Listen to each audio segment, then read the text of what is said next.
ایک مرا ہوا شخص ان کے سامنے جب زندہ ہو گیا، ماں کی ممتا اس سے کس قدر یعنی محبت سے ملتی ہے، بھینچتی ہے، چومتی ہے، یہ سارے کے سارے اس کی باؤنڈری وہ نبی علیہ السلام کے بیان فرمائے ہوئے شام کی باؤنڈری ہے۔ السلام علیکم ناظرین اکرام، شام کے ملک کے حوالے سے ایسی تفصیلات سامنے آ رہی ہیں کہ انسان کے رونگٹے کھڑے ہو جاتے ہیں۔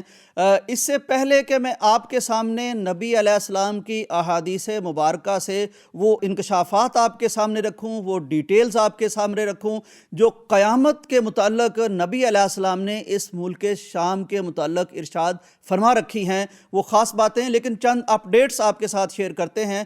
ناظرین اکرام، ایک تو یہ کہ جب یہ بشار کے جبر کا بت ٹوٹا ہے تو اس کے نیچے سے ایسی عبرتناک کہانیاں سامنے آ رہی ہیں۔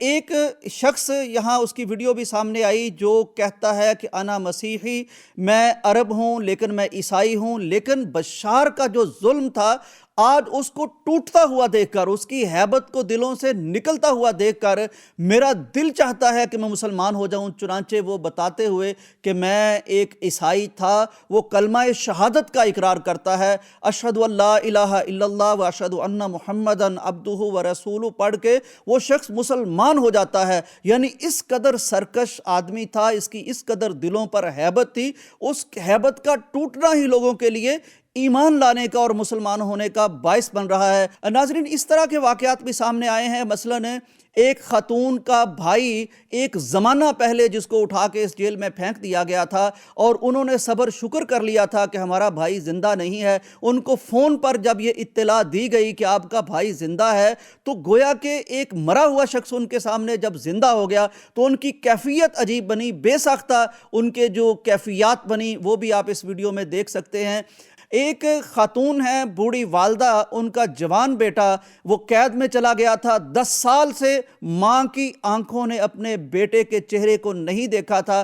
اب جب وہ لوٹ کے گھر میں آیا ہے تو ایک ماں کی ممتا اس سے کس قدر یعنی محبت سے ملتی ہے، بھینچتی ہے، چومتی ہے، یہ مناظر بھی دنیا دیکھ رہی ہے اور دنیا بھر کی آنکھیں بھیگ رہی ہیں۔ جامع مسجد اموی میں پہلی جو عشاء کی نماز پڑھی گئی، وہاں آنے والی قوتوں نے جب سورہ فتح کی تلاوت کی، اذا جاء نصر اللہ والفتح،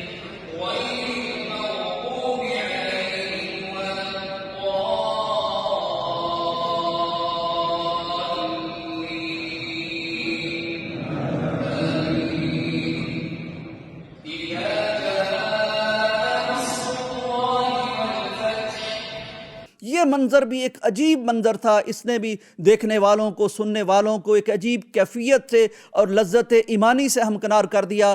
ادھر ناظرین اکرام، صورتحال یوں ہے کہ محمد البشیر نامی ایک شخص کو عبوری حکومت کا سربراہ بنا دیا گیا ہے۔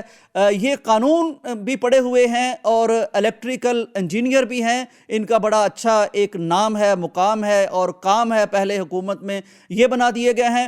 ناظرین اکرام، اس اپڈیٹ کے بعد میں تذکرہ کرنا چاہتا ہوں کہ یہ جو ملک شام ہے، اس کے متعلق پیارے پیغمبر کی احادیث مبارکہ میں ایسے انکشافات ہیں کہ آدمی دنگ رہ جاتا ہے۔ مثال کے طور پر میں آپ کے سامنے عرض کرتا ہوں کہ سب سے بڑا مارکا جو لڑا جانا ہے دنیا کی بڑی بڑی طاقتوں کے درمیان، وہ اسی ملک شام میں لڑا جانا ہے، یہ احادیث مبارکہ میں موجود ہے۔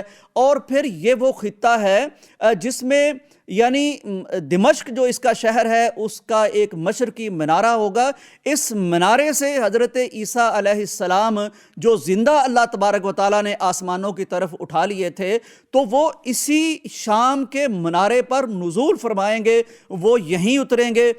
پھر یہ وہی خطہ ہے کہ جب امام مہدی حجاز میں تشریف لائیں گے تو وہ بھی نقل مکانی کر کے، ہجرت کر کے اسی ملک شام میں آئیں گے اور یہاں آ کے وہ قیادت کریں گے مسلمانوں کے لشکر کی، اور یہیں دجال کو وہ کریں گے۔ नाज़रीन इकराम, ये वही खित्ता है जिसके बारे में प्यारे पैगंबर ने इरशाद फरमा रखा है कि अगर शाम में फितना फैल गया फिर दुनिया में खैर नहीं रहेगी।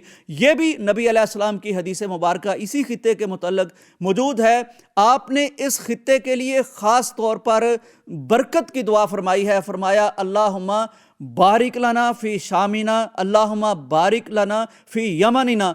ऐ अल्लाह हमारे शाम के खित्ते में बरकत नाज़िल फरमा, यमन के खित्ते में बरकत नाज़िल फरमा। एक मौका पर नबी अलैहिस्सलाम ने अपने सहाबी को ये बयान फरमाया कि एक वक्त होगा कि 3 लश्कर होंगे, एक लश्कर शामी लश्कर होगा, एक इराकी लश्कर होगा, एक यमन का लश्कर होगा। सहाबी ने कहा कि नबी कायनात आप मेरे लिए क्या तजवीज़ फरमाते हैं? अगर ये 3 लश्कर हों मेरे सामने, मैंने किसी एक को इख्तियार करना हो तो मुझे किस लश्कर को इख्तियार करना चाहिए, यानी सबसे अफजल लश्कर, बेहतर लश्कर कौन सा है? आका अलैहिस्सलाम ने फरमाया कि अगर तुम्हें इख्तियार करना हो तो तुम्हें शामी लश्कर इख्तियार करना चाहिए, क्योंकि शाम का खित्ता अल्लाह का पसंदीदा तरीन खित्ता है और शाम के लोग अल्लाह के पसंदीदा तरीन लोग हैं। मैं ये भी अर्ज़ कर दूं कि शाम जो अहादीस मुबारका में जिसका तज़किरा मौजूद है, उस शाम की बाउंड्रीज़ आज के इस सीरिया से थोड़ी मुख्तलिफ इस तरह हैं